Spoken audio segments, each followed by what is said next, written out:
very quickly, just a word about why we're doing this tonight. You know, fostering strong democratic institutions and advancing democratic values is really an essential part of JCRC's work. This fall, JCRC is ramping up our democracy initiative with programs just like this one tonight. We believe that the health of our pluralistic society requires that we all invest in educating and preparing an informed citizenry. A citizenry who are committed to democratic institutions and democratic norms, and who are equipped to engage civilly and productively as we advance our system of self-governance. We are thrilled that each of you are here tonight to share in this endeavor with us because we know that becoming informed and showing up to advance our democracy is what is so important right now. Let me briefly tell you about the format of the evening, and then we're going to get right into it so we can hear from the candidates. So first, I'm going to introduce them to you. Afterwards, each one of them will present a 1-minute opening. We have quite intentionally crafted tonight not to be a debate, because we want to make sure to get you all of the information that you need. So we are instead going to pose 7 questions from the co-sponsors tonight. Each will pose a question to our candidates. The candidates will each take a turn going first. They'll have 90 seconds to respond to each of the questions. At the end of the questions, we will have some time for some of the audience to ask some as well. If you'd like to submit a question, I believe there are some cards that my colleague Sarah Fields has out there in the back, so just raise your hand, she'll give you a card. We'll collect them and then we'll have a chance to pose those to the candidates as well. At the end, each candidate will have 1 minute for a closing statement. We will then adjourn, schmooze, and go home. So without further ado, let me begin by introducing the candidates, first starting on your left. Chesa Boudin is currently a Deputy Public Defender in San Francisco. He handles more than 300 felony cases, including attempted murder, shootings, stabbings, drug sales, and auto burglary. He has led efforts in San Francisco and California to reform our bail system, protect immigrants from deportation, and to establish a pretrial release program to increase equity by allowing defendants to keep their jobs and housing while navigating the system. Next is Suzy Loftus. Suzy has served San Francisco law enforcement for over a decade as a prosecutor, a police commissioner, and an award-winning community and youth advocate. She currently serves as legal counsel for the San Francisco Sheriff's Office. Suzy previously served as general counsel at the California Department of Justice, where she oversaw important cases that were a top priority to State Attorney General Kamala Harris. Suzy is a graduate of Emerge California, which trains Democratic women to run for elected office. Next is Leif Dautch, who is a deputy attorney. Leif is a Deputy Attorney General for the state of California and the past president of the San Francisco Juvenile Probation Commission. He worked at a law firm and on President Obama's re-election campaign before joining the AG's office in 2012. He has prosecuted more than 300 criminal cases in state and federal court, from trials to arguments before the California Supreme Court. Leif has also served as a policy advisor, drafting legislation and testifying before the California State Assembly and State Senate on issues ranging from human trafficking to environmental protection. Nancy Tung. Nancy is a trial prosecutor and former Deputy California Attorney General with nearly 2 decades of experience delivering justice. She has handled thousands of cases in local, state, and federal courts. Today, Nancy is a Deputy District Attorney in Alameda County, where she leads statewide teams of attorneys in complex investigations and prosecutions. There, she has created the Consumer Mediation Unit, investigates whistleblower cases jointly with state agencies, and is currently investigating large multinational companies in technology, energy, and pharmaceutical sectors. So let's begin. We're going to start here with 1 minute opening statements, and my colleague Hallie here has got some time cards to keep us honest. Please. Good evening. Thank you so much, all of you, for coming out, and to our hosts. I'm Chesa Boudin. And I wanted to start by telling you briefly how and why I'm different than the other candidates in this race. When I was in diapers, my parents left me at the babysitter and they never came back. That day, they drove a getaway car in a tragically bungled armed robbery that left 3 men dead. My mother served 22 years in prison. My father is still incarcerated. He may never get out. My earliest memories are visiting my parents in prison, going through steel gates just to give them a hug. When I visited prisons my whole life, I learned hard lessons about how broken our criminal justice system is, about how it fails to give victims a voice, despite the billions of dollars we spend on punishment, about how it fails to rehabilitate and how it destroys families and communities. It makes us less safe. I started advocating for reform when I was in grade school. Through my time at Yale and Oxford as a Rhodes Scholar, I continued fighting for changes in the criminal justice system. After clerking for 2 federal judges here in California, I decided to join the San Francisco Public Defender's Office, and that is a big difference. I'm excited to tell you about some of my ideas for how we can work together to make San Francisco safer. Thank you.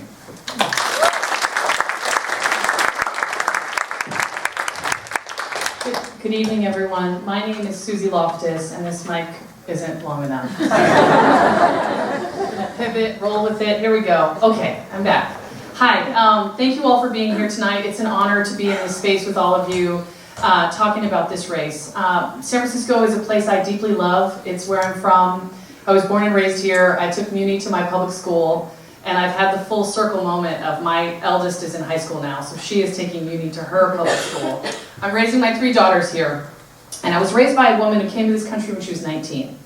And she raised my sister and I to stand up and fight for folks. And she became a citizen in 1970. And I like to say this about my mom: she's the best American I know, and she wasn't born here.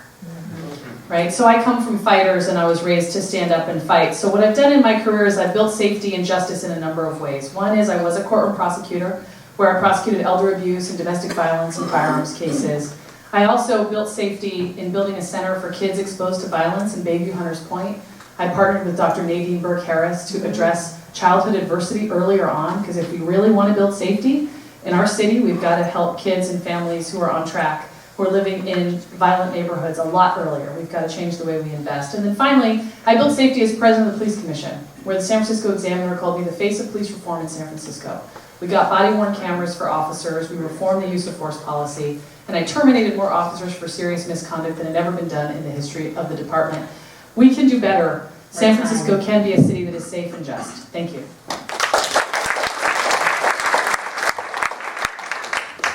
I'm going to follow Suzy's lead and step right here to the gap. My name is Leif Dautch. I'm the Deputy Attorney General for the state.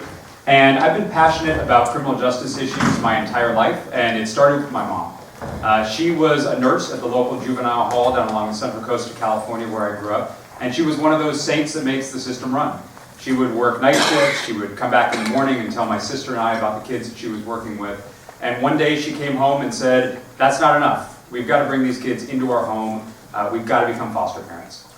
And we took in a dozen foster kids over the course of a decade. Adopted 2 kids, my younger brother Ian and my little sister Alyssa. So from the time I was about 8 years old, I saw the impact of race, of trauma, of neglect, but I also saw amazing people like my mom and her colleagues working inside the justice system to make it more fair, to make it more equitable. And that's what has inspired me to go from a small organic farm along the coast of Central California to Yale, to Harvard Law, to clerking on the Ninth Circuit, working on President Obama's campaigns, doing voter protection and debate prep. And for the last 7 years, serving as a deputy AG. I look forward to sharing my ideas for really turning a corner for the DA's office in San Francisco tonight, and hopefully earning your vote November 5th. Thank you.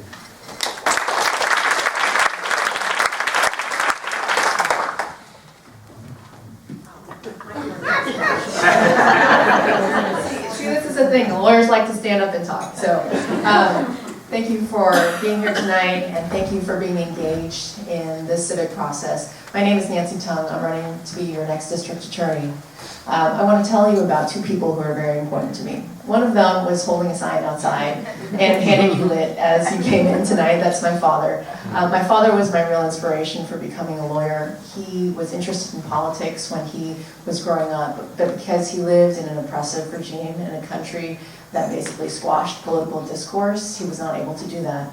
So instead, he instilled a love of democracy and the law in me. And when I became a lawyer, he was basically the person that I looked to for guidance and inspiration to continue in this job.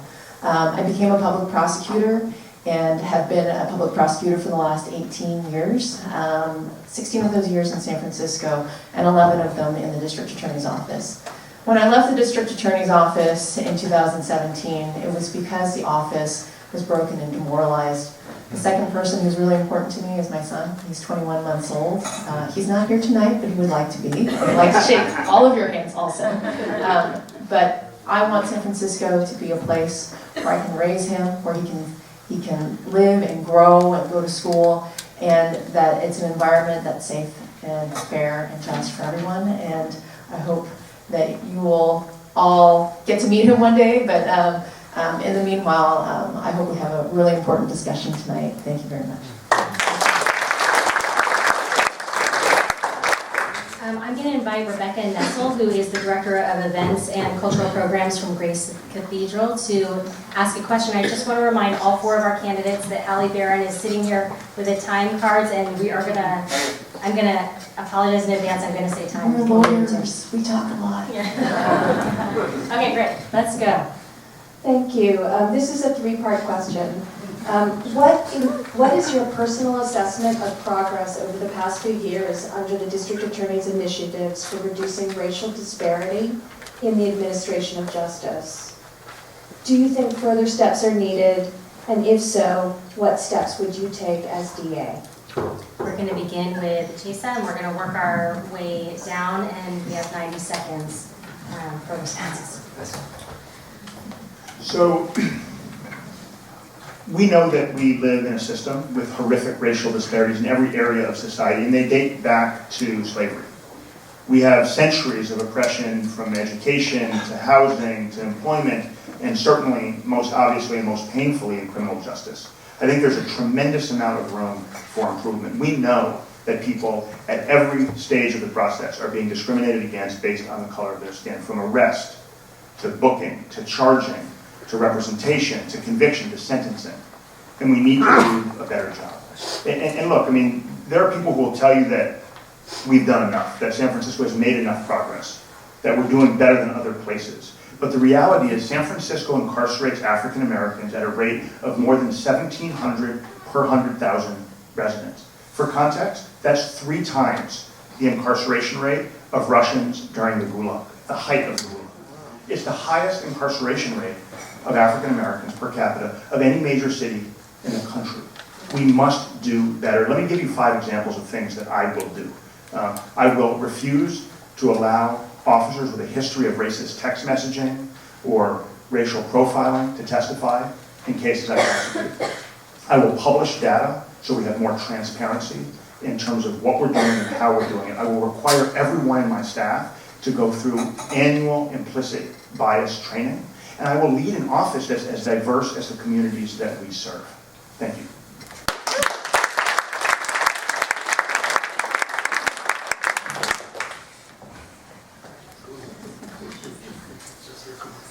Oh, there's a secret that I'm missing? They're all stuck under the chair. Let's fix the problem. How about that? Community-based partnership. Solving problems. Oh, one more. I see I didn't solve his. Oh my gosh. All right, you guys. Come on, is it better now? There we go. Okay.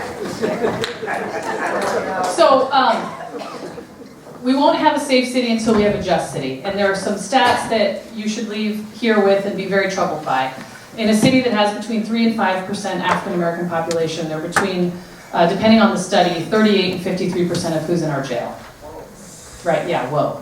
So the idea is, and these studies have been churned out year after year for 20 years more, that we have some of the most pronounced racial disparities. Now, we've also, even where we've taken a different approach, for example, in drug arrests, where drug arrests are down 92%, we still see the same disparities. So it's African American Latinx men are the ones who are more likely to be arrested, more likely to be charged with a crime, more likely to have a more severe sentence. And the largest growing population in our jails are actually women of color and members of our LGBTQ community. So we have a lot of reasons to address this question of bias and how it is working or what's not working. So that's why I announced that I will start a first ever civil rights unit within the district attorney's office. I have stood before rooms of prosecutors and said, I know you didn't sign up to exacerbate racial disparities, but if that's happening on your watch, you're the one person in court whose job it is to do justice, and I know that that is not justice, and so do you. So we'll bring in experts like Jennifer Eberhardt from Stanford, who I worked with when I was at DOJ to build an implicit bias training. We've got to root out bias at its core. It starts with all of us. Everyone wants to think bias exists somewhere else, but we have to train our prosecutors and we have to audit every practice of the DA's office to identify where bias is and eradicate it. That's what my commitment is as your next district attorney.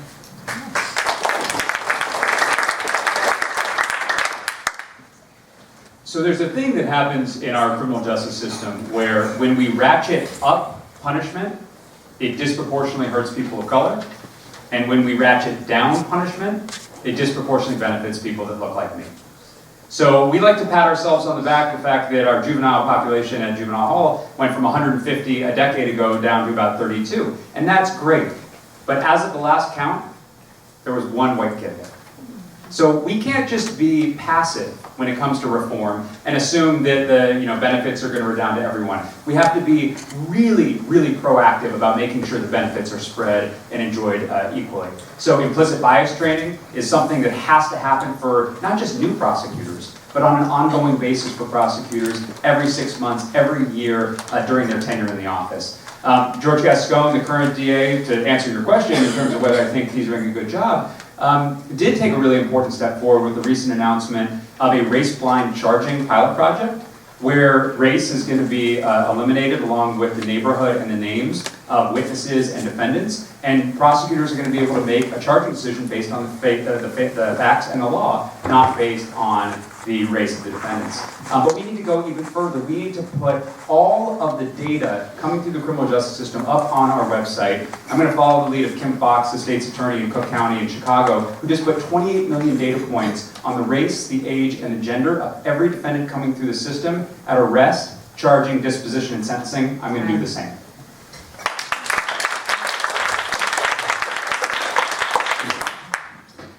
So I was actually in the district attorney's office when George Gascon did the first ever implicit bias training for all of the staff in the district attorney's office. And I'll have to say that I've been a person who has experienced bias in my lifetime.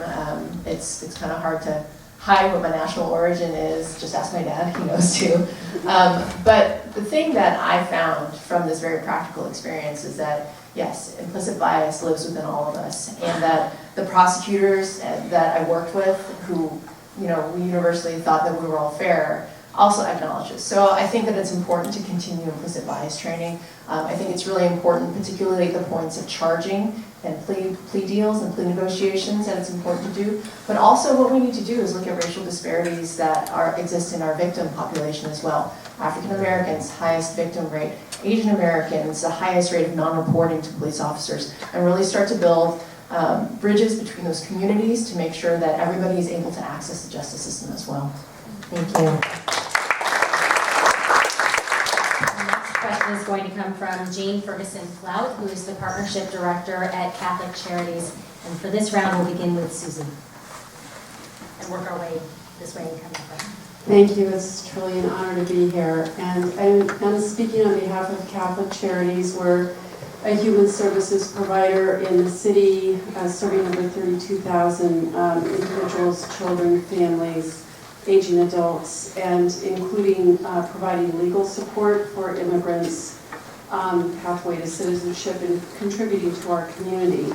And so a little preamble, that as we all know, San Francisco is one of the nation's oldest sanctuary cities, with policies limiting police cooperation with immigration authorities dating back to the 1980s.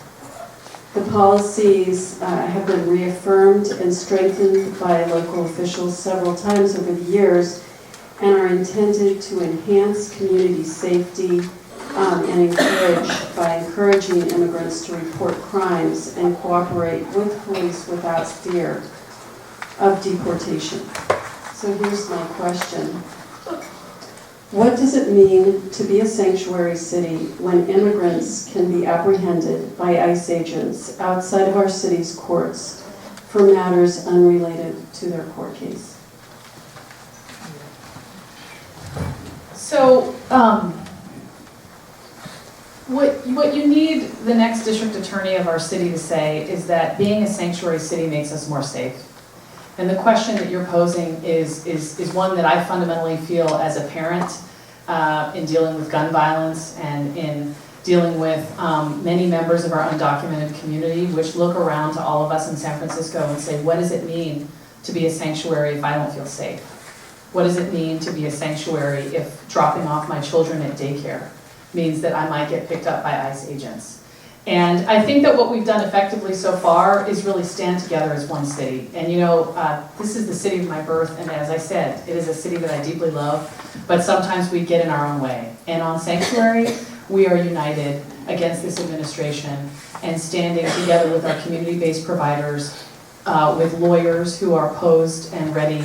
The Public Defender's Office has a fantastic unit that is providing support in the courts. What we have to do as a city is stand together against a president who is doing a reign of terror with folks who are members of our community. But what we also have to do is remind each other what it means to be a sanctuary city. Because what we have to say is, it's about keeping people safe. Fundamentally, what we need to do is, it is not the role of local law enforcement or state law enforcement to care about what your status is. And what we need to do is make sure that all of our law enforcement officials at all levels are making it clear that our commitment is to keep you safe and not enforce federal immigration law.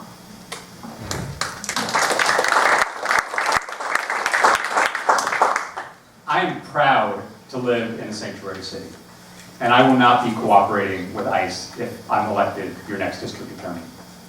I've seen the public safety benefits as a prosecutor of the over 400 cases that have come across my desk. You see the importance of having a sanctuary city policy in place to draw witnesses and survivors out of the shadows. If we don't have witnesses and survivors that report crime and are willing to cooperate with the prosecution, there's nothing that we can do. So it's so critical. But it's not just about individual cases. We've got to think big. And one of the first cases that I worked on coming out of law school, while I was clerking for a judge here in San Francisco on the Ninth Circuit, was an asylum case. And it was a young woman from El Salvador whose father had been murdered by MS-13.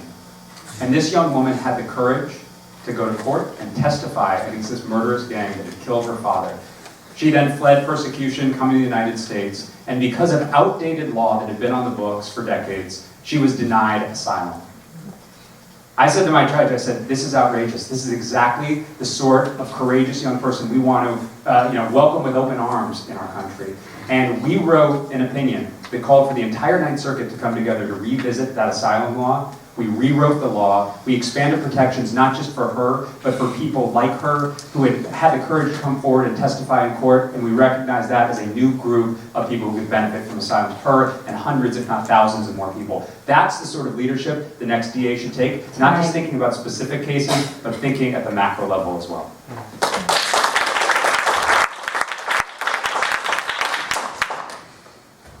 So Suzy and I are the only ones who've actually prosecuted cases in San Francisco, and both of us took turns in a misdemeanor and felony domestic violence unit. And I'll tell you that the impact that Sanctuary City has on the relationship that a prosecutor can have with victims is the most important thing. I had a victim once tell me, if I report this crime, am I going to be deported? Is my safety better put at risk than my immigration status, my status in this country?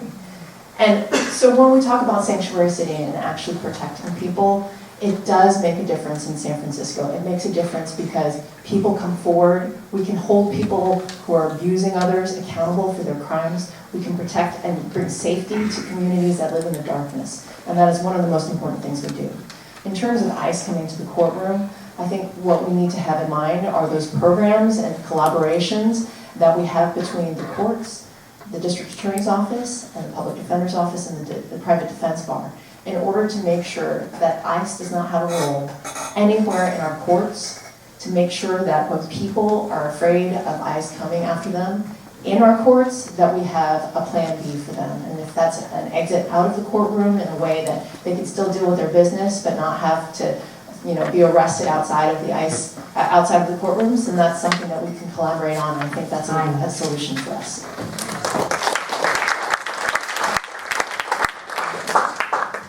We can be sure that the Trump administration is going to continue to push its xenophobic, nativist, racist policies on this country and to use San Francisco as a political football in the process.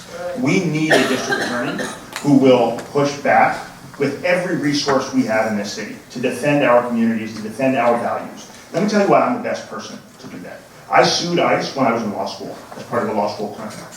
I founded and initiated the San Francisco Public Defender's Immigration Unit, which is now a model for the rest of the country to follow. And I persuaded the San Francisco sheriff not to cooperate with ICE. Back in the beginning of 2013, before we passed the sanctuary city policy that prohibited the sheriff from handing people over to ICE. The very first case, the one I'm describing, was a grandmother from El Salvador who was accused of shoplifting Christmas presents for her grandkids. And our policy at that time, when Nancy and Suzy were prosecutors, and before that, and all the way up till 2013, was in a situation like that, a shoplifting case of a grandmother, to hand them over to ICE at the end of the case, no matter what happened, guilty or not guilty. Here's what I'm going to do as district attorney. I'm the only candidate who's committed publicly to founding an immigration unit within the district attorney's office. I've done it before, I'm going to do it again, and it's going to do three main things. Expedite visa applications for victims, prosecute ICE agents who violate the laws and come to our courtroom and arrest people outside the court. And it's also going to make sure that we don't disproportionately punish immigrants who are citizens, or immigrants who are accused of crimes.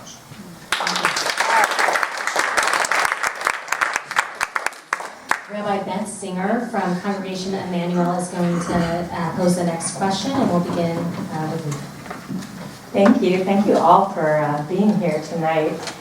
With anti-Semitism and white supremacy on the rise, and mass shootings taking place in our cherished houses of worship, Congregation Emmanuel, along with our faith brothers and sisters, are deeply concerned about gun violence prevention and gun safety.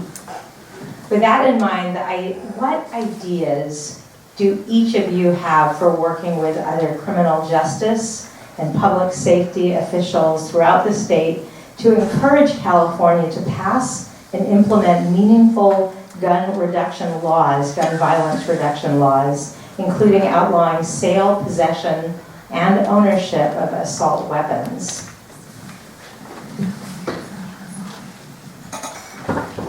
So there is no question that the national political climate and the rhetoric coming out of DC is having an impact here in San Francisco. Hate crimes were up 61% last year in San Francisco. They're at the highest rate in a decade. And I hear this every single day out knocking on the doors. A couple days ago, we were in North Beach. I knocked on the door of a gay couple who said they had just been attacked 2 years ago, right here in San Francisco, by a white supremacist. The police made an arrest. The victims were more than willing to cooperate and to testify against him. The DA's office declined to file charges. So that's the sort of inaction that we are looking at. When it comes to gun violence, there are tools that we are not utilizing.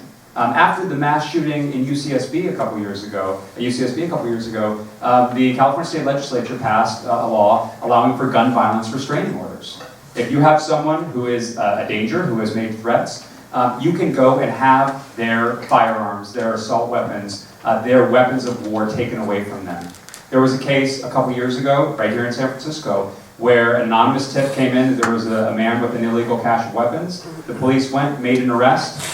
San Francisco District Attorney's Office declined to file charges. He was released. What happened? Within a week, he shot and killed his mother. because she was the one who had made the anonymous tip.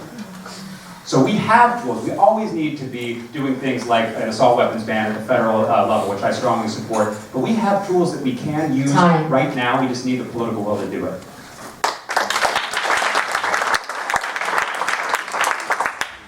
So I told you about my 21-month-old son. One of the first things that we did together as a mother-son team was to go and lobby in the state capitol for sensible gun laws. So I'm a proud member of Moms Demand Action for Gun Sense in America, and my son and I went to lobby when he was 5 months old for a law that would require live fire training for people who carry concealed weapons. This year we went and lobbied again for increases in violence intervention program funds at the state level, and so the governor this year signed a budget that increased it from $9 million to $27 million. These violence intervention programs work because what they do is they take money, give them to local, either cities or agencies, and say, you know, these programs statistically work, so what are you going to do with it? Huckleberry Youth Programs in San Francisco used it to do wraparound care for at-risk 7th and 8th graders to keep them in school, to serve their families, and these are the types of programs I think that will be successful in intervening violence before it happens. As a prosecutor, I've prosecuted gun cases, I've prosecuted domestic violence cases that were gun involved. I think we need to have a strong hand when it comes to prosecuting cases involving gun violence, not just in ordinary, well, I don't want to say ordinary, but violence among people, but also in terms of hate crimes and the way that guns are used as weapons of terror in our nation. Thank you.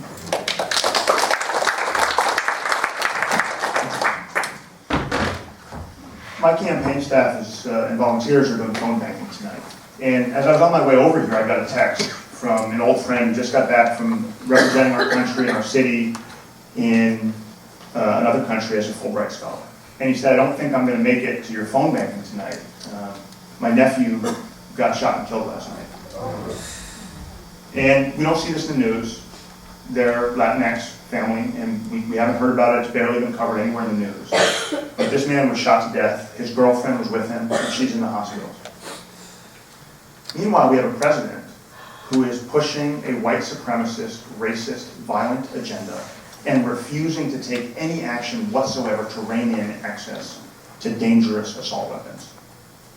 We need a district attorney who's not just willing to enforce the laws that exist today, but who has a track record and a commitment to fighting to make the laws more effective and more powerful to get guns off the street. Now, I have a detailed policy, which I'd encourage you to look at. It's on my website. It's far more than I can summarize today. But the key is this. We need someone who uses impact litigation to take cases, as I've done in other areas, up to the highest courts in the land, the California Supreme Court, and even the U.S. Supreme Court, which we know has been packed by the NRA, and changes the law, works with lawmakers in Sacramento, builds a coalition across the state. We can't do it alone in San Francisco because the guns will continue to pour in from Nevada and surrounding counties. That's my track record. I'll continue as district attorney. So there's this Irish proverb that I have up in my house, and it says, you could have guessed that, right? That was shocking. That's one. And it says, it is in the shelter of each other that the people live. And when in our houses of worship, we're seeing the type of violence and carnage, and I have stood with members of our community after mosques have attacks, terrorist attacks in mosques, and certainly in the synagogues, and we have grieved together. And it has pierced the fabric of safety. It reminded me of the conversation around how people feel around ICE, because I raised children in a world where my daughters come home from school and say, Mom, if a shooter comes to my school, we stand on the toilet so that he can't see us. So what we have to do around gun violence is massive and sweeping. It's at the federal level, but what I have to tell you is, prevention is the name of the game. It's all about preventing harm and getting guns out of the hands of people who should not have them.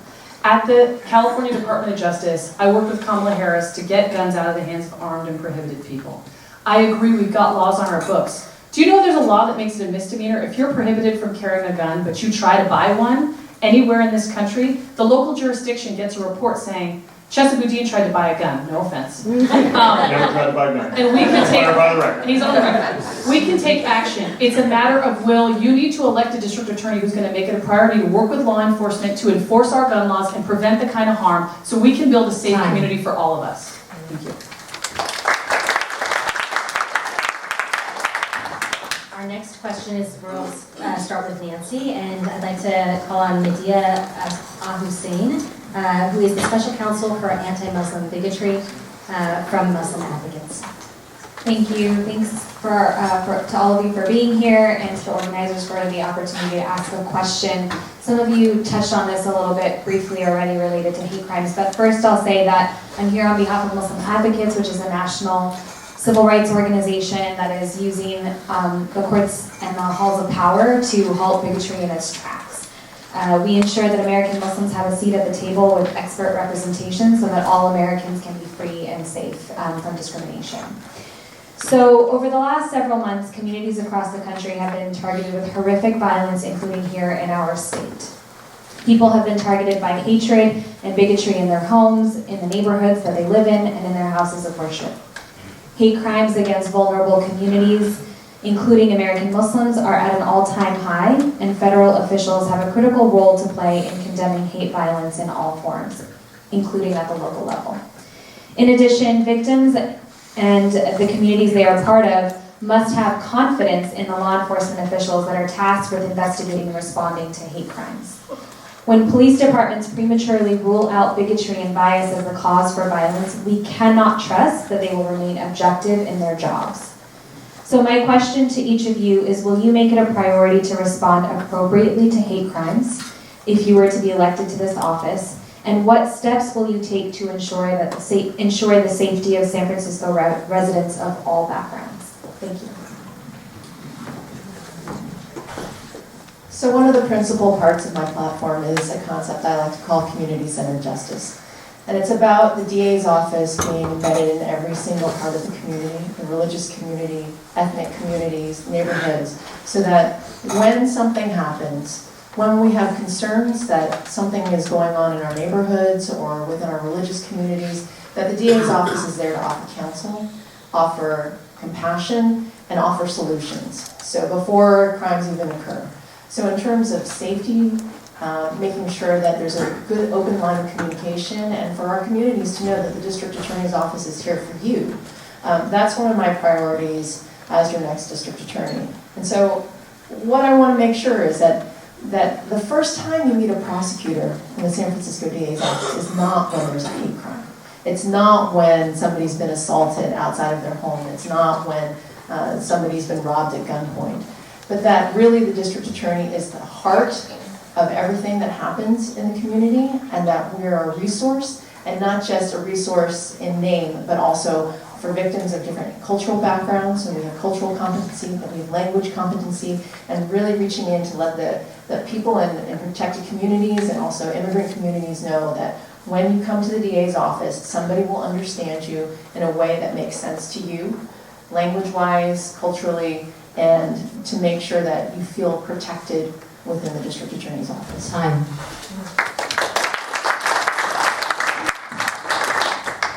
To answer your question, the answer is yes.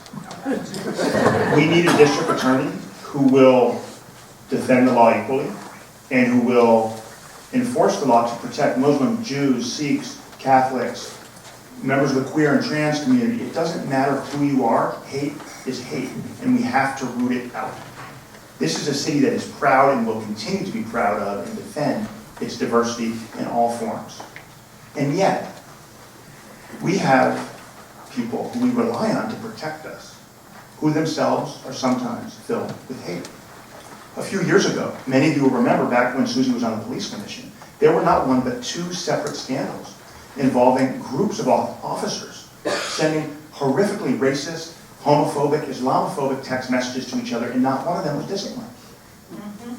And in fact, the chief of police, who presided over the department at that time, has reemerged, according to the Examiner, on the political scene to host a fundraiser for Suzy this month. Now, that is not the change that San Francisco needs. That is not how we move forward. That is not how we restore the trust between our law enforcement in the communities that they are sworn to serve and protect. We need change.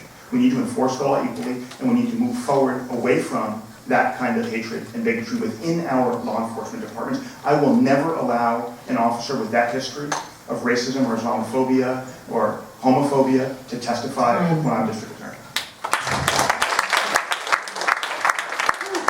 Well, I'm going to answer your question first, and I'll get to the rest of it.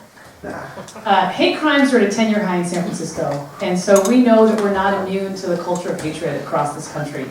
And what I've announced that I will do is treat hate crimes with the same seriousness and scrutiny from the prosecutor's office as any violent crime. This is not a boutique type of crime. This is something that can erode the trust in our communities. And in particular, what we're talking about is an act of violence being done because of who you are. And so that significance has to be led from the top. It has to be the district attorney, which then requires and leads the way for the rest of law enforcement to handle those investigations with the utmost seriousness.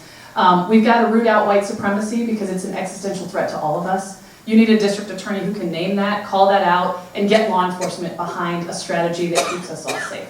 With regard to my time on the police commission, I told you all this. I terminated more officers for serious misconduct than was ever done in the history of the San Francisco Police Commission.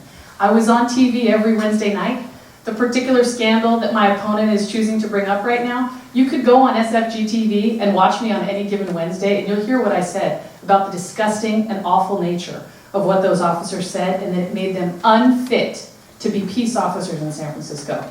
They had lawyers like Chesa Boudin who were aggressive, and they took their case away from me because I was going to fire them, and they went to the Superior Court where they got some relief for a while, and by the time they came back, I wasn't there anymore. So facts matter. I've held law enforcement accountable. That's what I continue to do as your district attorney.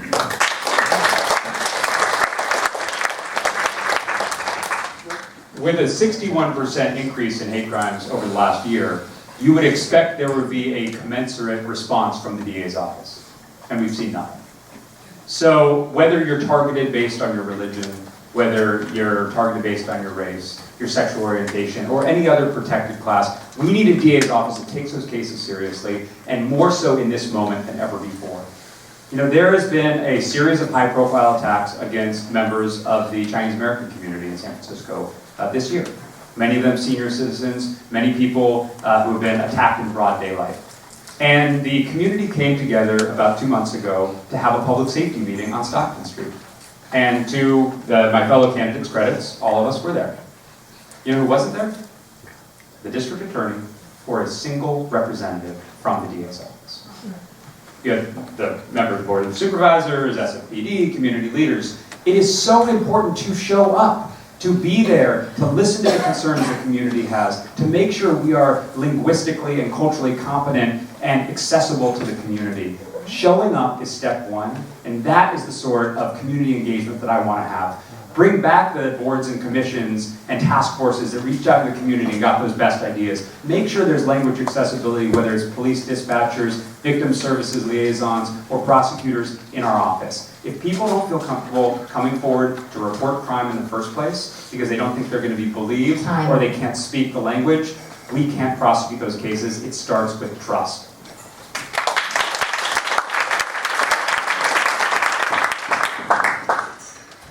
Chesa will start our next round. I'd like to call on Howard Lindsay of Grace Tabernacle Church and the African American and Jewish Unity Group. Good evening, and thank you all for this opportunity. It's really wonderful to be here and to participate in this educational process. Two-part question. How will you work collaboratively with the Sheriff's Department to ensure voting rights and unhindered access for all San Franciscans, critically addressing access and voting rights for formerly and currently incarcerated individuals in our city and county? And in light of gerrymandering concerns and challenges voters face at polls in other states and regions, and with an eye toward instilling confidence that absentee ballots will be counted correctly, how will you address the climate of fear and intimidation in this country to reassure voters of the sanctity of the electoral process in San Francisco? This is such a critical issue. I'm really glad you asked about it because voting is really a fundamental part of being a full participant, a citizen in our society. And we know how hard women and African Americans and other groups had to fight to get that right. And when you look at the practice today in California and beyond of denying the right to vote to people who are incarcerated or hindering it in other ways, it is something you can trace back to Jim Crow and to slavery. And it's something that we need to eradicate. Now, I'm proud to have come out in support of ACA 6. For those of you who don't know, it's a bill that would actually amend the California Constitution to restore the right to vote to people who've been released from prison and who are on parole. And I wrote an op-ed on the front page of the Daily Journal explaining the reasons why we need to support that. And I think we should go further. But let me take a step back. Your question was also about people in jail who haven't even been convicted of a crime. 80% of the people in San Francisco County Jail, 80% have not been convicted of a crime. But how do they get to the polls to vote? Well, Prisoner Legal Services does a good job in San Francisco of bringing ballots and helping people who are eligible to vote. We need to do that across the state, and we need to restore the right to vote to people who had it deprived. And here's why. Depriving the vote from people who've been convicted of a crime has nothing to do with public safety. It further marginalizes folks right at the critical moment when we want them to feel like stakeholders. They're coming back from prison. They need to have ownership of the society they live in. And it's part and parcel of the Trump administration's racist gerrymandering. It's got to stop.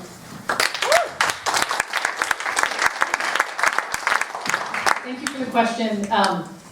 I think Chesa highlighted that in San Francisco, this is one of the places where we are lucky to have the only sheriff's department that has prisoner legal services, which is an embedded unit within the sheriff's department. Its job is to make sure that prisoners have access to all of their legal opportunities, and that is funded within the sheriff's department. And what they do is actually voter registration, absentee ballots, and try to make sure people who are in our jail who are eligible to vote do vote. And I think that that's really important, and I agree that it's a model that we should expand. But the larger conversation here really is about this movement that I encourage you all to look up, which is called Time Done. And it's some powerful advocates in the criminal justice space that are really standing for this idea that it's fine to hold people accountable. We want them to recognize when they've caused harm. We want them to serve their sentence. But when is the time really done? And when do we restore the rights that they had? And 1 in 5 people in prison face so many obstacles to getting a job, to getting a license, to getting hooked up with Medi-Cal, that part of what we have to do is a safety strategy. And I really offer you this. Leave here that this is a safety strategy. This isn't some kooky idea out there. If we want to build safe communities, we've got to more successfully get people re-entering our society. And I like to say to my folks on the West Side, we want everyone to become grumpy taxpayers like us, right? But we've got to set them up. And I think in San Francisco, we've got some effective models. Voting is a key part of fully engaging as a citizen, and I think it's really important and something that we should support and make sure that that access is available across the state. Thank you. So I want to take you back about 7 years. It was a random Friday afternoon, and I was putting in a long day at work, and I pulled up an article about the racist voter ID laws that have been passed in states all across the country, in places like Virginia, North Carolina, Wisconsin, Nevada.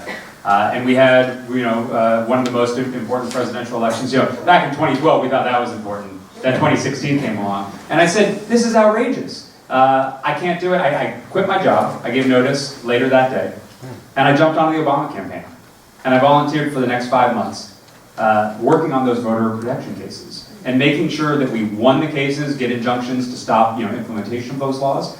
And where the laws were already in effect, to make sure that people knew their rights, they knew what sort of documentation they needed to bring to the voting booth, and make sure that their voice was heard. Fast forward 5 years to 2017, and we went on a trip from the Attorney General's office to San Quentin. And one of the things that came up so often in our conversations with folks there was the fact that they were denied the right to vote on parole. They said, "You're asking us to reintegrate society, to buy into all of this, and you're denying us a voice."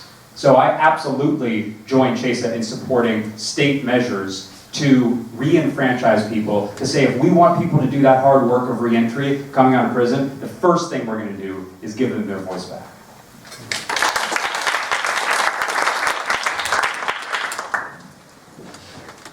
I was scrolling through Facebook before this debate, and how many of you have Facebook? Maybe you'll get an ad from me at some point in time. So I was scrolling through Facebook before this debate, and there was a post from my cousin who works for the ACLU in New York.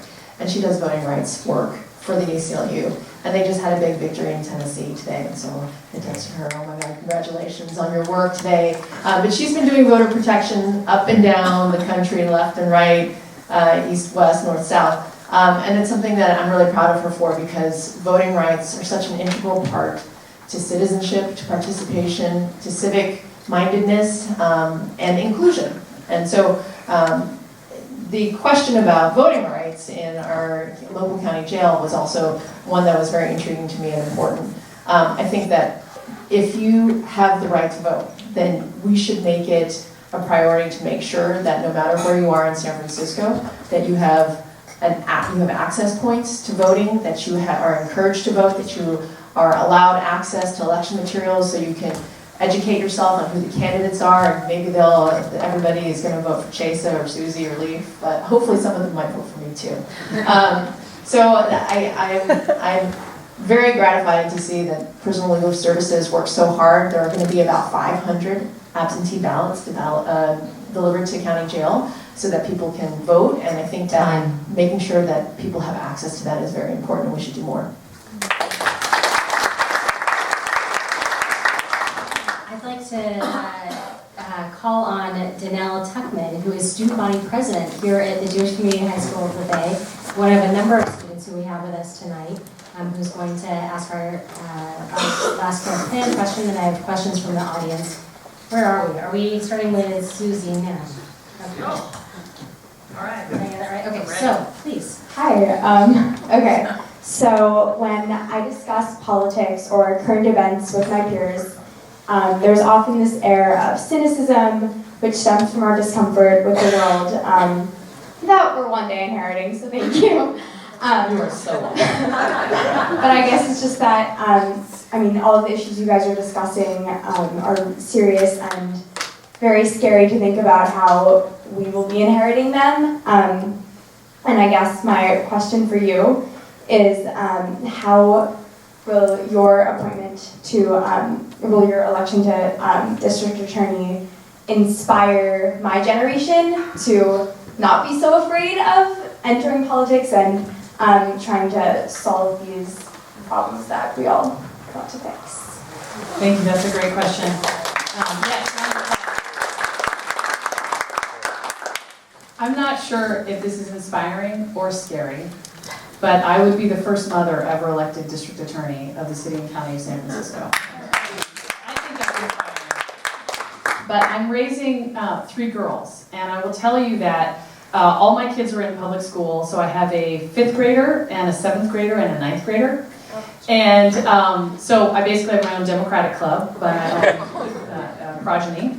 And this campaign has really been a labor of love for many of the kids in the neighborhood and people who are part of my extended family, from moms and kids who play soccer with my kids, to the guy, if you want a sign for me, for Suzy Loftus, the guy who delivers the sign is going to be one of the dads who I worked with on the PTA. So I think the thing about politics generally, which is inspiring, and certainly my campaign has resonated with, is in a local race like this, it's got to be about something that you care about. There's got to be something that you care about that's bigger than yourself. And seeing yourself in these campaigns and in what's happening in our city is incredibly important. My own daughters have gone to the Board of Supervisors and demanded responses when they were not happy with our government.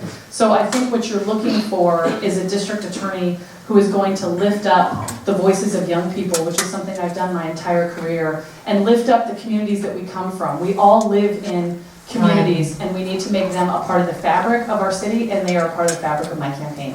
Thank you. So if I'm lucky enough to get elected, I would be the youngest district attorney in San Francisco. And I think it's really important to have generational leadership, right? We look at the problems around the country, and this was a big reason that I got into this race, was, I woke up on November 9th, 2016, and I looked around and I said, this isn't the country that I believed it was. And what am I going to do? Is it enough just to tweet or post things on Facebook? Is it enough just to complain to coworkers or friends? No. If we really want to make a difference, we have to throw everything that we have into the political process, and sometimes that's throwing ourselves into the political process. And so, I have crafted, my campaign around this idea of generational change, about taking advantage of this historic opportunity. This is the first time the DA seat has been opened in San Francisco in 110 years. 1909 was the last time that San Franciscans on a clean slate got to decide what sort of DA's office do we want, what sort of criminal justice system do we want. And so for me, it's not just about addressing the kind of traditional criminal justice law and order issues. It's also, let's think big about what a DA's office can be. Let's start an environmental justice unit in the office. Let's bring that back, one we used to have 15 years ago that got phased out, to address this existential crisis of climate change. Let's have a unit focused on fraudulent evictions to make sure people stay in their homes and we fight the root causes of this homelessness crisis. Let's reimagine what this DA's office can be and set a new model for the whole country.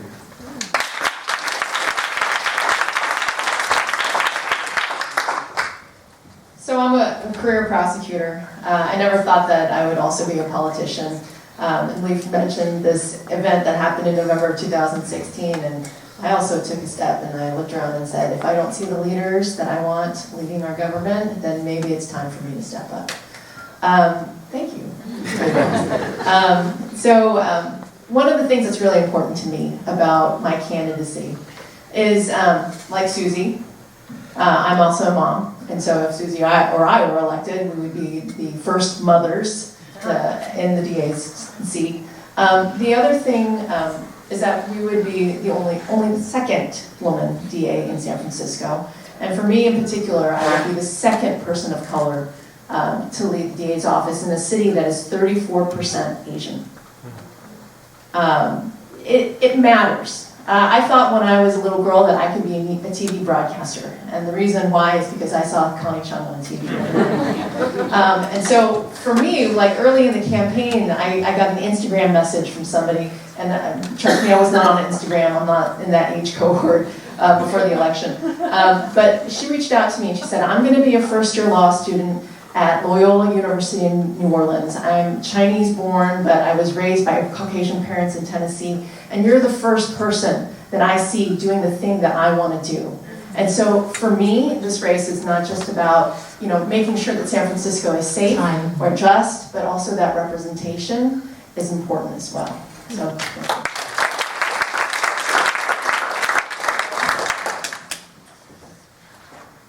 When I'm elected district attorney, I'll be the first ever district attorney with a loved one behind bars. And that matters too, because in a country that's addicted to incarceration, that's come to define and redefine the term mass incarceration, having someone at the helm who understands, not just empirically, but also personally, what it means that we incarcerate 25% of the world's prison population, what it means that 50% of Americans, the majority of Americans, have an immediate family member who is currently or formerly incarcerated, that matters. It matters that we have someone who can see things from multiple perspectives. Now, when my parents got arrested when I was 14 months old, people didn't think that I would ever be on this stage. I had all the traumas and difficulties that so many millions of American children suffer because their parents are incarcerated. And one of my best friends, who I knew from the prison visiting room, whose mom was incarcerated with my mom, his name was Lorenzo. My freshman year at Yale, Lorenzo was on my dad's cell block in Maxim Street prison. He was black, I was white. He was an immigrant, I was born here. Lorenzo got deported. And he sent me a Facebook message during this campaign. He said, I'm watching your campaign from Guyana, where he was deported to. And I'm cheering for you because you understand the realities of what people and families go through when we make the decision to deprive someone of liberty. Now, I started advocating for criminal justice reform when I was 10 years old. I sent a letter to a prison warden. I helped publish a book, an edited collection of letters from young people to give them voice on political issues. This is my life's journey. Please join me on November 5th.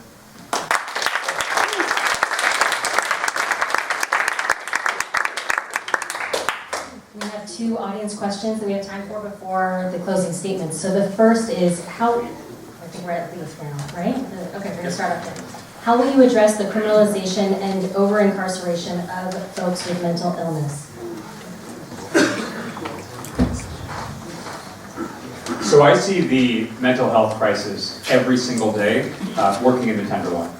Some of my colleagues from the Attorney General's office are here tonight. We're right there at the corner of Larkin and Golden Gate. So whether it's going from my 49 bus 2 blocks over or walking down Golden Gate to get a sandwich at Morty's Deli, I see it every single day. It is a humanitarian and public health crisis, and we need to do something about it. We have such a shortage of mental health beds in this city that even when ER docs or psychiatric nurses want to get people the help they need, there's not enough beds. So the idea that we put forward in the Chronicle op-ed about 6 months ago was, let's take juvenile hall, which the city is shutting down because it's 80% empty.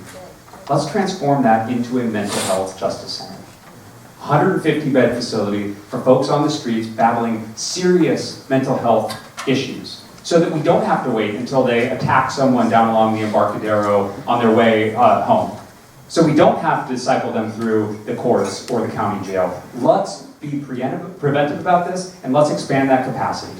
You know, everyone blames Ronald Reagan for shutting down the state mental health hospitals, and I love to blame Reagan with the rest of them. But Democrats have controlled San Francisco for the last 40 years. We've controlled California for the last 15. What have we done to fill that void? If we take juvenile hall and turn it into a mental health justice center, that's a scalable model that the rest of the state can follow.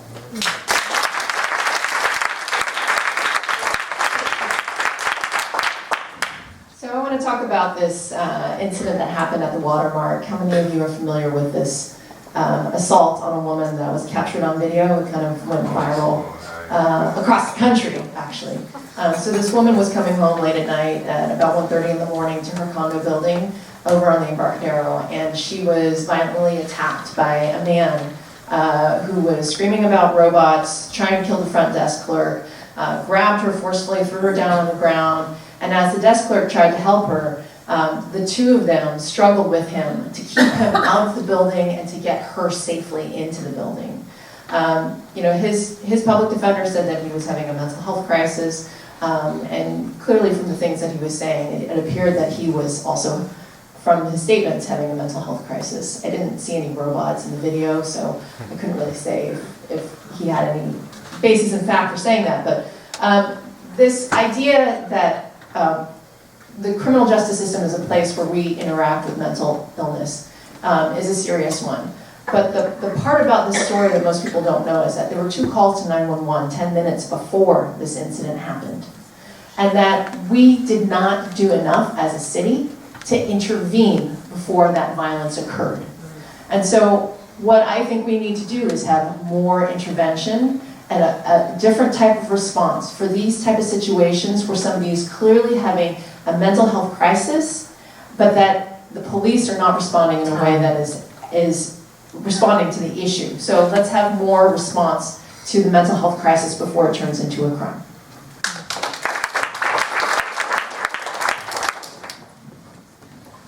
We are all witnessing an epidemic of mental health play out on our streets. It's a crisis. We see it every day in virtually every single neighborhood in this city, and we cannot jail our way out of it. We need to provide more services upstream, as Nancy said, before a crime is committed.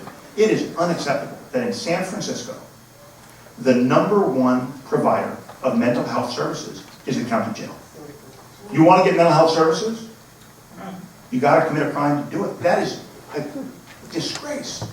And it's not just a disgrace because it's inhumane to treat people with mental illness with a disease that way, but it's a disgrace because of what it says about our approach to victims.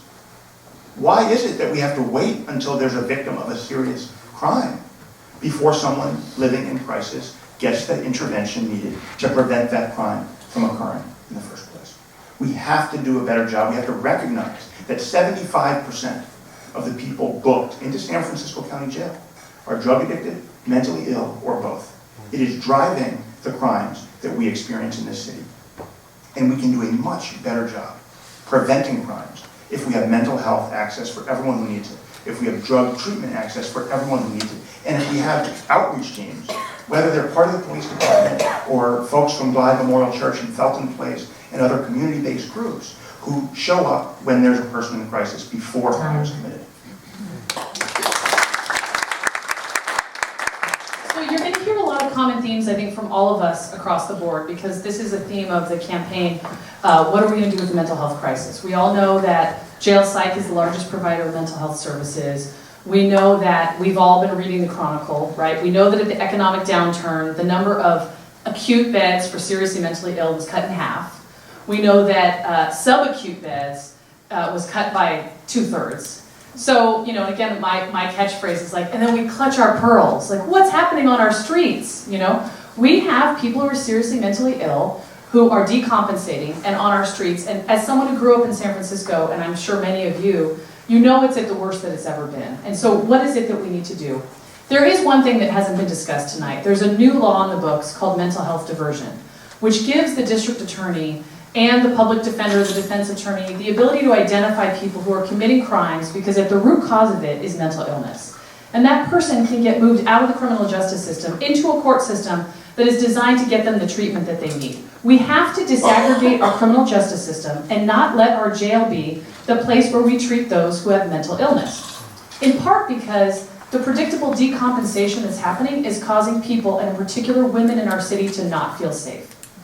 I convened a group of women in the wake of the Embarcadero attack, and I'm telling you, trans formerly incarcerated women, monolingual Chinese-speaking women, Spanish-speaking women in the Tenderloin, we have a crisis on our streets and we have to address it, and I will do that as your district attorney. Okay, our last question of the evening is an essential quality of a leader, including a district attorney, is the ability to manage the people who work for her or for him. What makes you an outstanding manager to get the best out of your professional team? That is a great question to end on. So I've managed attorneys in statewide investigative teams up and down the state. I work collaboratively with attorneys from the Los Angeles County District Attorney's Office to bring a $25 million judgment against Uber for false claims that they were making in public and violations of consumer protection laws. So I've managed some of those attorneys, I've worked with them, and I think I have a very collaborative approach in terms of my management style. It's a very open style as well. I think for the San Francisco District Attorney's Office that it is such a special place. It's a special place to work. I worked there for about 11 years. And the thing about it right now is that it's in great peril. About 30% of the attorneys have left since January 2018, so about in the last year and a half, out of an attorney workforce of about 140.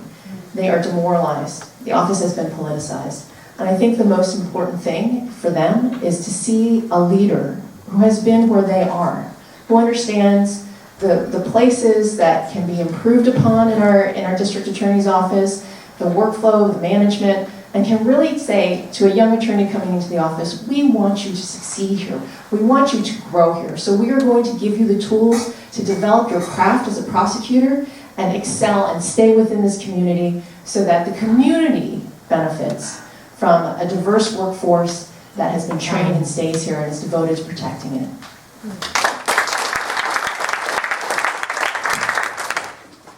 One of the things that's essential to being an effective leader and manager is to understand the issues that you're trying to solve, to know what the problems are, and to know where the bottlenecks are, so you can kind of conceive of and implement policies effectively.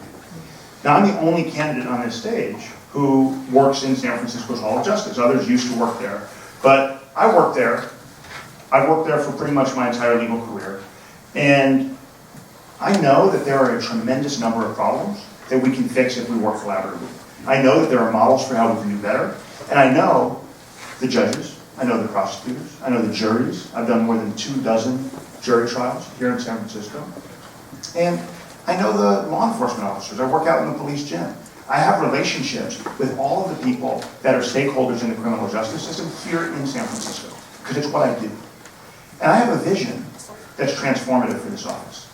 I have a vision that's won me endorsements of people who are leading the criminal justice reform movement across the country. District Attorney in Philadelphia, Larry Krasner. The District Attorney in Suffolk County, Boston, Massachusetts, Rachel Rawlins. Sean King. Folks who understand that the traditional approach to criminal justice is getting us traditional results.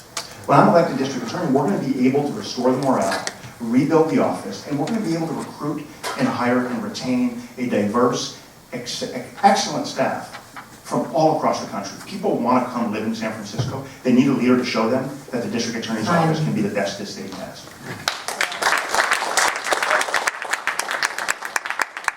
So the district attorney is not only the chief elected law enforcement officer, but someone who runs a budget of a department that is over $61 million at this point. So as taxpayers, you're looking for someone who can manage a team and build a world-class law office. So my career, I've both managed attorneys at the San Francisco District Attorney's Office, at the California Department of Justice, but the best thing, well, there's two best things that I think explain to you how I can run a team. Is one, I built a center for kids who've been exposed to violence in Bayview Hunters Point, and I was the chief operating officer. So that's the person who's designed to make sure the wheels run on time, make sure that the bills get paid, make sure the staff shows up. Understanding how things operate is what allows you to make meaningful change, right? I don't have to be told where the lights are. I know this building inside and out, I know this office inside and out. And I'm also someone who runs a family, right? I've got 3 kids. So part of what I do every day, and we're the moms in the house, right? We're soldiers for the cause. What we do, we are all the chief operating officers of our families. And what we're looking for in this next leader is someone who has the experience to negotiate with the mayor. I'm honored to have the support of the mayor. Make sure we get a fair budget from the Board of Supervisors. I'm honored to have the support of 7 members of our Board of Supervisors. When we go up to Sacramento, I have both Senator Scott Wiener and Assemblymember David Chu. I have everyone from the Governor Newsom, Lieutenant Governor Eleni Kounalakis, our Controller Betty Yee. I have the support of a number of people who care about this city and want to see us succeed. And under my leadership, I will make sure your district attorney's office is a place that delivers for all of us.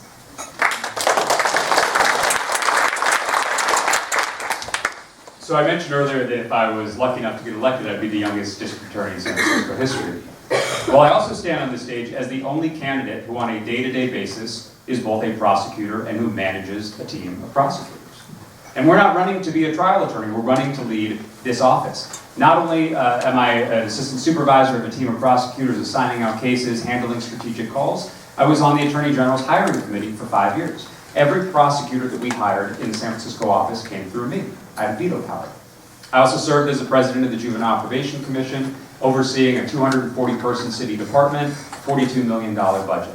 So I believe I have the legal and management experience to get this done. But we need partners in the city and within the public safety community in order to get all of these lofty ideals that we've talked about today accomplished. So I'm proud to have the support of San Francisco firefighters, of the Deputy Sheriff's Association, of the former public defender Jeff Brown, and a number of community activists and leaders from across the city and across the spectrum. Over 150 endorsements to this point, from ranked choice endorsements from the Latino Democratic Club and the League of Conservation Voters, Mark Sanchez and Gabriela Lopez on the school board, members of the State Assembly.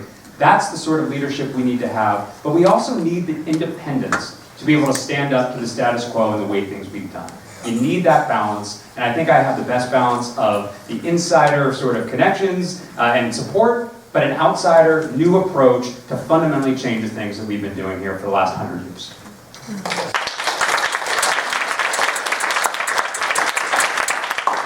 It's time for closing statements, and we'll start actually at the end and work our way back for a 1-minute closing statement. So again, my name is Nancy Tung. I am a career prosecutor. It is not something that I kind of dabbled in, decided on a whim that I was going to run for district attorney. It's really something that I've devoted my life to, and it has been my passion, and it's been a point of pride for my father. I think that being a district attorney, you also have to think about not just victims and how do we protect victims, how do we make sure that our system is equal and accessible for everyone, but also how do we have an independent mind as we try to reach fairness and justice in our system. And so, in 2010 there was this crime lab scandal, and I was the only prosecutor to stand up and say we can't prosecute those cases because the evidence has been tainted and we can't fulfill our legal obligations and our ethical obligations. And that affected 800 cases, but it was a very political decision to try to pursue them. So in terms of the experience and independence required for this office, I believe that if you look at everybody's resumes and websites, that you will find that I have political independence and the experience to lead this office. into the next 10, 15, 20 years for San Francisco. Thank you. Well, thank you so much for being here, and to all of the hosts for putting this together. This is what, our 11th debate, and each one is exciting, and the questions are asked in a unique way that draws out unique differences. But we're at a crossroads right now in our city, and we can settle for the status quo and more of the same, or we can chart a fundamentally new direction for this city. And I think it's critically important to look at the specific plans that we have, because it's one thing to identify the problem, but what are the fixes? So it's one thing to talk about homelessness and mental health, but we're going to take juvenile hall and turn it into a mental health justice center. It's one thing to talk about environmental issues and climate change. Well, we're going to resurrect the environmental justice unit in the DA's office. It's one thing to talk about unreported sexual assaults. It's another thing to say we're going to put an online tracking tool so that survivors of sexual assault know the status and the results of their rape kit. Those are the sort of specific solutions that I'm offering to get us out of the mess that we're in right now. Go to leaf2019.com, check out our issues. I would love to earn your support this November. Thank you.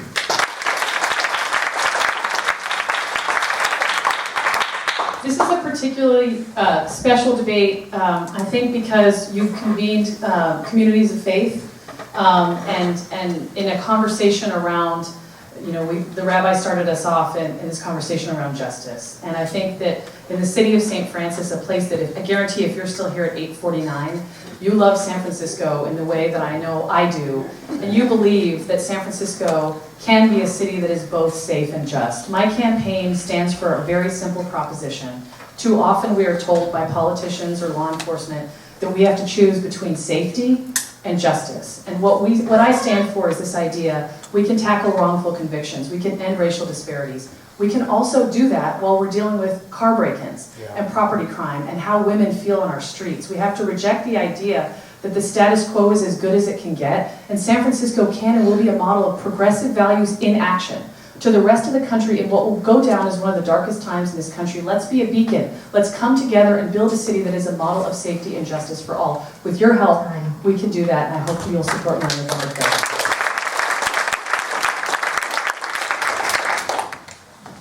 This is a really unique moment in San Francisco and American history. It's the first time in any of our lifetimes when there is a broad national consensus that the criminal justice system is broken. It's the only thing that Republicans and Democrats in Washington could agree on in the last several years was criminal justice reform.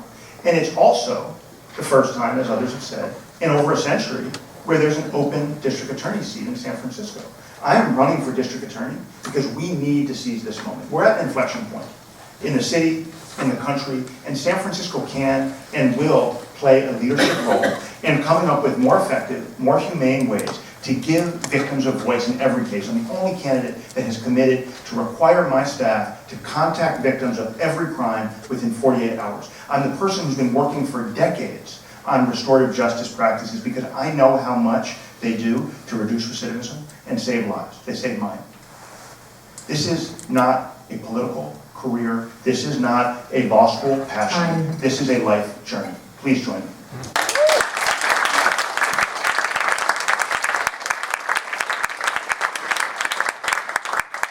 I want to thank our candidates.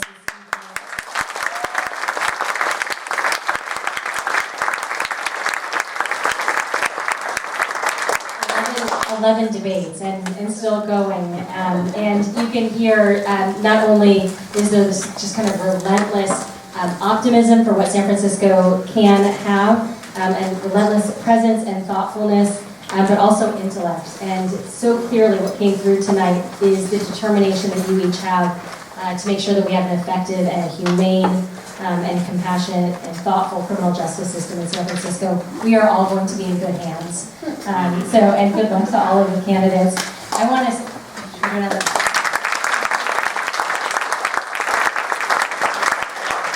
say another thank you to all of our co-sponsors this evening, to the students who came out tonight, and to all of you, because we know that at this moment becoming informed, engaging in the matters is really the most important and potent thing that we each can do to safeguard our democracy. Some of you attended JCRC's Waging Democracy Conference a year ago, and I want you to all know that in the coming months and in the year, We're going to have more opportunities for you to attend programs like tonight, some important trainings, and other kinds of interesting advocacy work, and I hope that you will all join us. I also want to mention that on the Jewish Harvest Festival of Sukkot, which is coming up, we're going to be hosting a discussion with experts about the connection between saving our environment and saving our democracy. We're going to be having this in Berkeley, so you can check out our website, jcrc.org, for information about that and other things. In addition, I know that Congregation Emmanuel is hosting, and we're proud to be joining them on November 13th, when they're going to be hosting a really truly extraordinary program called the Charlottesville Case, Opposing White Nationalism. This is in conjunction with Integrity First for America, which is a nonprofit, nonpartisan organization dedicated to holding accountable those who threaten longstanding principles of our democracy by taking on the leadership of the white nationalist movement, really in a landmark case to send a clear message that violence and hate has no place in our country. So join us for that on November 13th. Just finally, I'll just say, check out our Facebook page, all of our social media, and our website. We have a Democracy Initiative kickoff taking place in December. We wanted to make sure there's a little bit of levity, which we can all use, so there'll also be some comedy attached to it. Thank you all, and good night.